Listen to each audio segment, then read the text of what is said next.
അമ്മ മാത്രം ഹോസ്പിറ്റലിലേക്ക് ചെന്നു. അമ്മ ചെന്ന ഉടനെ ഡോക്ടർ പോയി കണ്ടു. രവിയുടെ വിവരങ്ങൾ തിരക്കി. ഡോക്ടർ പറഞ്ഞു, 10 മിനിറ്റ് കാണാം, രവി ഇപ്പോൾ ഓക്കെ ആയിട്ടുണ്ട്, എങ്കിലും ഒരു സർജറി ആവശ്യമായി വരും. അമ്മ പറഞ്ഞു, എല്ലാത്തിനും ഞങ്ങൾ റെഡിയാണ്. സർജറി ഉടനെ പറ്റില്ല, 1 മാസം കഴിഞ്ഞിട്ടേ പറ്റൂ. അമ്മ രവിയെ കയറി കണ്ടോളൂ. അങ്ങനെ അമ്മ രവിയുടെ അടുത്തേക്ക് ചെന്നു. രവി ആയാസപ്പെട്ട് അമ്മയുടെ മുഖത്തേക്ക് നോക്കി. അമ്മ അങ്ങോട്ട് കയറി പറഞ്ഞു, രമ്യ വന്നിട്ടില്ല, കുഞ്ഞിനെ അപ്പുറത്താണ് ഇന്നലെ മൊത്തം ഏൽപ്പിച്ചത്. അവൾ ഇന്നലെ മൊത്തം ഇവിടെ ഉണ്ടായിരുന്നു. എന്നും എങ്ങനെയാണ് അപ്പുറത്ത് ഏൽപ്പിക്കുന്നത്? അതുകൊണ്ട് ഇന്ന് അവൾ വന്നില്ല. കുഞ്ഞിനെ നോക്കി വീട്ടിലിരിക്കുകയാണ്. ഞാൻ മാത്രമേ വന്നിട്ടുള്ളൂ. അവനൊന്നും മിണ്ടിയില്ല. അവന് ശരീരത്തിനെക്കാട്ടിയും മനസ്സിനായിരുന്നു വേദന മുഴുവൻ. ഇനി ഒരിക്കലും അവൾ തൻ്റെ ഭാര്യയായി തൻ്റെ മനസ്സിൽ ഉണ്ടാകുമോ എന്നുപോലും അവനറിയില്ലായിരുന്നു. കാരണം അവൾ ചെയ്ത പ്രവൃത്തി അവൻ എത്രത്തോളം മനസ്സിനെ വേദനിപ്പിച്ചിരുന്നു. അവൾ വരാഞ്ഞത് തന്നെ നന്നായെന്ന് അവന് തോന്നി. അങ്ങനെ അമ്മ കുറച്ചു നേരം കരയും സമാധാനിപ്പിക്കുകയൊക്കെ ചെയ്തു. അമ്മ പൊയ്ക്കോളൂ എന്നവൻ പതുക്കെ പറഞ്ഞു. ഇല്ല മോനെ, ഞാൻ പോകുന്നില്ല, ഞാനിവിടെ നിൽക്കുകയാണ്. അവനൊന്നും മിണ്ടിയില്ല. അവനൊന്നും മിണ്ടാഞ്ഞപ്പോൾ അമ്മ പതിയെ പുറത്തിറങ്ങി. കുറച്ചു നേരം അവിടെ വെയിറ്റ് ചെയ്തു. ഇന്നെന്തായാലും വീട്ടിലേക്ക് പോകുന്നില്ല, വൈകുന്നേരം വരെ ഇവിടെ നിൽക്കാം, അമ്മ മനസ്സിൽ വിചാരിച്ചു. രമ്യ ആ സമയം കൊണ്ട് ഫോണെടുത്ത് മനോജിനെ വിളിച്ചു. വീഡിയോ കോൾ ആയിരുന്നു. അവൻ ഫോണെടുത്ത് ചോദിച്ചു, നീ ഹോസ്പിറ്റലിൽ പോയില്ലേ?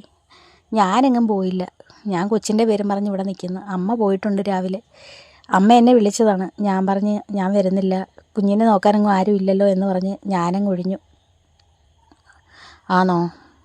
അപ്പോൾ പിന്നെ നിന്നെ വിളിക്കുകയും ചെയ്യാമല്ലോ. അമ്മ ഇനി വൈകുന്നേരമോ അല്ലെങ്കിൽ നാളെ രാവിലെ വരത്തുള്ളൂ, അവൾ പറഞ്ഞു. അവൾക്ക് ഭയങ്കര സന്തോഷം. രവി ഹോസ്പിറ്റലിലാണെങ്കിലും യാതൊരുവിധ സങ്കടമോ ഒന്നും തോന്നിയില്ല.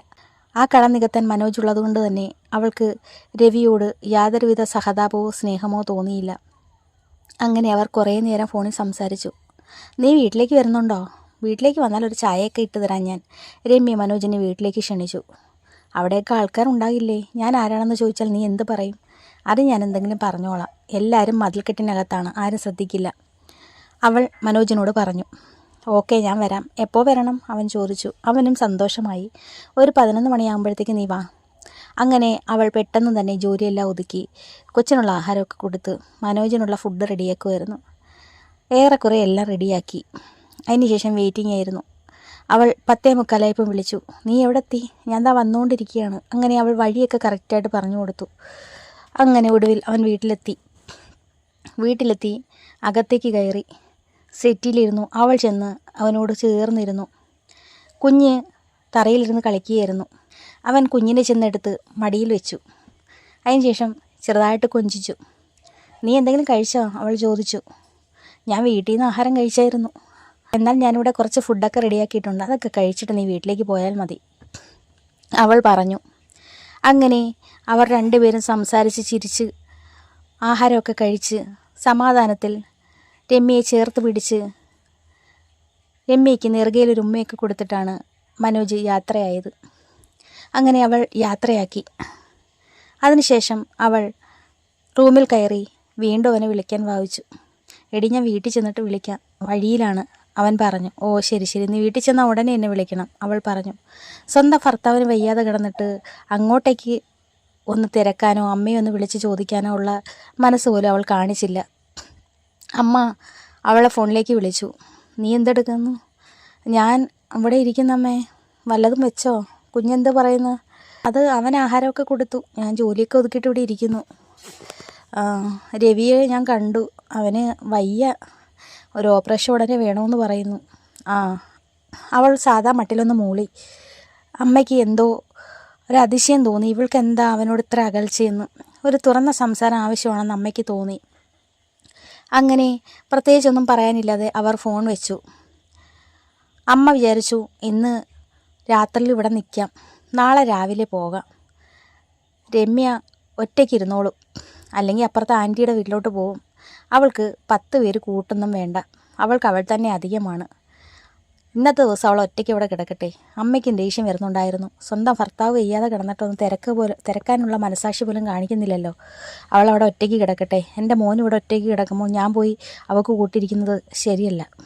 അമ്മ സ്വയം മനസ്സിൽ വിചാരിച്ചു.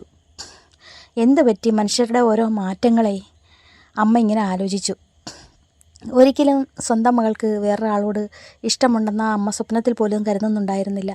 കോളേജിൽ പഠിക്കാൻ പോയി അങ്ങനെയുള്ള മാറ്റമാണെന്നാണ് അമ്മ കരുതിയിരുന്നത്.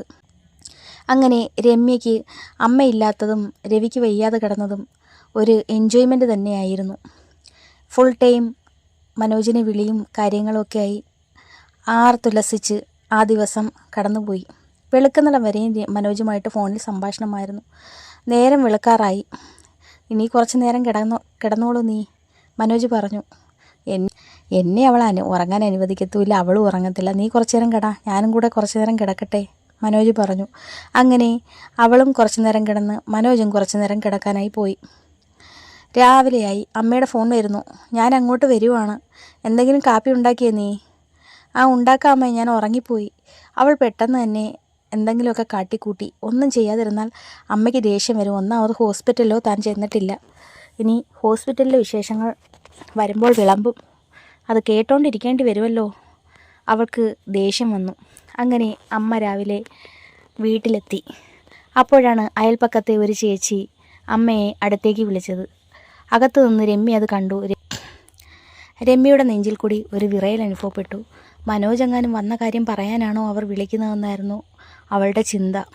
അപ്പോൾ നിങ്ങൾക്ക് ഇതുവരെ ഈ സ്റ്റോറി ഇഷ്ടമായെങ്കിൽ ലൈക്ക് ചെയ്യാനും കമൻറ്റ് ചെയ്യാനും സബ്സ്ക്രൈബ് ചെയ്യാനും മറക്കരുത്. അപ്പോൾ ഇതിൻ്റെ അടുത്ത എപ്പിസോഡുമായിട്ട് ഞാൻ വീണ്ടും വരുന്നതായിരിക്കും.